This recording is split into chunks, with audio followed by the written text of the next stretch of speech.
दोस्तों नमस्कार। Colonel Ajay CO Ajay astro money guru first global astro finance digital channel से आपसे मुखातिब होता हूं। आज सोमवार 29 जुलाई सन 2024 श्रावण मास कृष्ण पक्ष नवमी संवत 2081। दोस्तों आज के एपिसोड में हम चर्चा करेंगे चीन की बिगड़ती हुई अर्थव्यवस्था और लगभग 3000 से अधिक बैंकों में ताले लगने की नौबत। जानिए पूरी रिपोर्ट विस्तार से। दोस्तों अजय एस्ट्रो मनी गुरु वीकली साप्ताहिक अखबार जो कि देश दुनिया की तमाम खबरों से, महत्वपूर्ण खबरों से आपको रूबरू कराता है। साथ साथ प्रत्येक दिन यानी डेली आपको मंडियों के भावों से भी व्हाट्सएप पर लाइव अपडेट कराता है। इसका शुल्क मात्र 3000 रुपये सालाना यानी वार्षिक रखा गया है। आज ही आप संपर्क कर सकते हैं। दोस्तों एक चीन जो कि विश्व की सबसे तेज आर्थिक व्यवस्था, उभरती हुई अर्थव्यवस्था मानी जाती है और द ड्रैगन के नाम से मशहूर दुनिया की दूसरे सबसे बड़ी आर्थिक शक्ति का चीन की अर्थव्यवस्था ढहने के कगार पर है।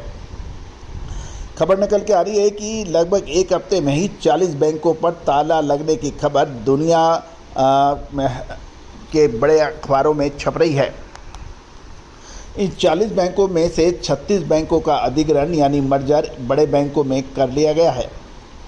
गौरतलब है कि चीन की बैंकिंग प्रणाली ध्वस्त हो चुकी है और एक रिपोर्ट में कहा गया है कि चीन की कुल जीडीपी यानी सकल घरेलू उत्पाद का 340% संपत्ति बैंकिंग प्रणाली में पड़ी है, जिससे 1/3 संपत्ति पहले से ही एनपीए यानी बैड लोन बन चुकी है। और चीन की वास्तविक संपत्ति क्षेत्र में कमज़ोर होने के कारण पूरी अर्थव्यवस्था अब ध्वस्त होने के कगार पर आ गई है। कई संपत्तियां जो रियल एस्टेट कंपनी अंतर्राष्ट्रीय स्तर पर मशहूर अखबार द इकोनॉमिक्स की रिपोर्ट के मुताबिक चीन के बैंकिंग सिस्टम में 7.5 ट्रिलियन यानी 1 लाख करोड़ डॉलर की संपत्ति यानी पूरे बैंकिंग सिस्टम की 13% संपत्ति बैड लोन बन गई है।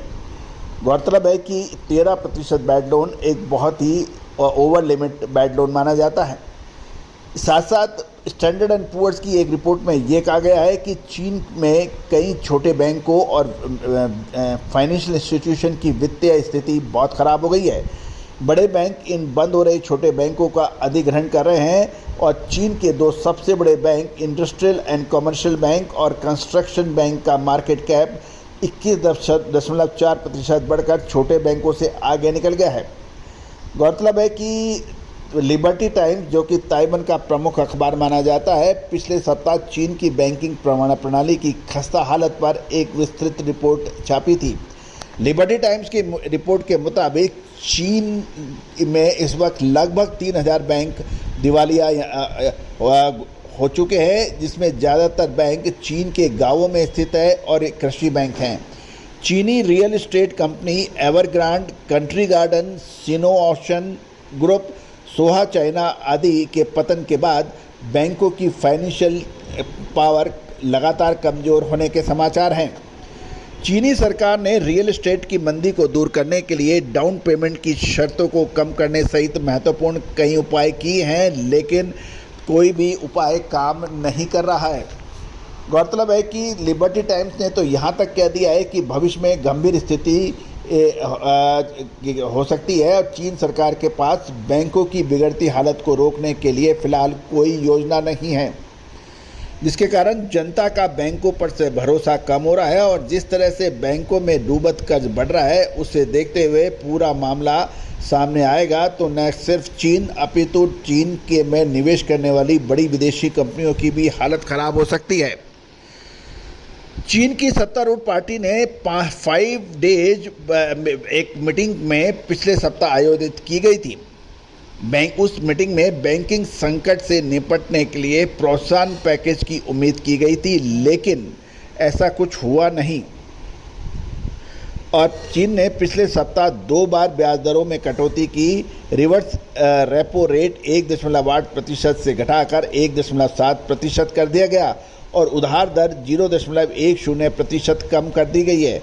दोस्तों गौरतलब है कि ब्याज दर कम करने का मकसद तभी होता है कि जब अर्थव्यवस्था में पंपिंग पैसा करना होता है तब ब्याज दरों की कटौती होती है, और ब्याज दरों में बढ़त तब की जाती है जब अर्थव्यवस्था से पैसा विड्रॉ यानी कम करना होता है। तो दोस्तों, चीन हफ्ते में 2 बार ब्याज दरों की कटौती करना ये एक चिंताजनक बात है, क्योंकि इससे चीन की अर्थव्यवस्था में यही नज़र आ रहा है कि वहाँ पर पूंजी की कमी है और तुरंत कोई फौरी इलाज करना चाहिए, और ये फौरी इलाज के तहत ऐसी कार्रवाई की जाती है।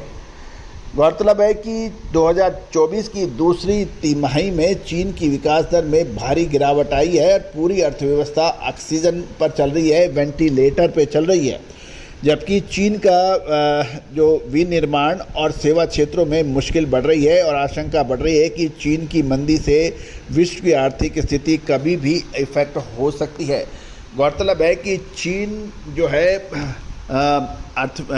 ग्लोबल जीडीपी में अपना स्थान रखता है और मौजूदा समय में दूसरी सबसे बड़ी आर्थिक महाशक्ति माना जाता है। यदि चीन के अंदर मंदी आएगी तो raw material, copper, aluminium, zinc, base metals, coal, steel जैसी महत्वपूर्ण कमोडिटीज़ पर फर्क पड़ सकता है, और ये एक चिंताजनक बात नज़र आ रही है। दोस्तों, आपको हमारा ये एपिसोड कैसा लगा, अपनी राय अवश्य दीजिएगा, और साथ साथ यदि चैनल को सब्सक्राइब नहीं, आप पहली बार आए हैं और अभी तक सब्सक्राइब नहीं किया है, यदि शो पसंद आते हैं तो सब्सक्राइब अवश्य कीजिएगा। All the very best, good luck, happy trading.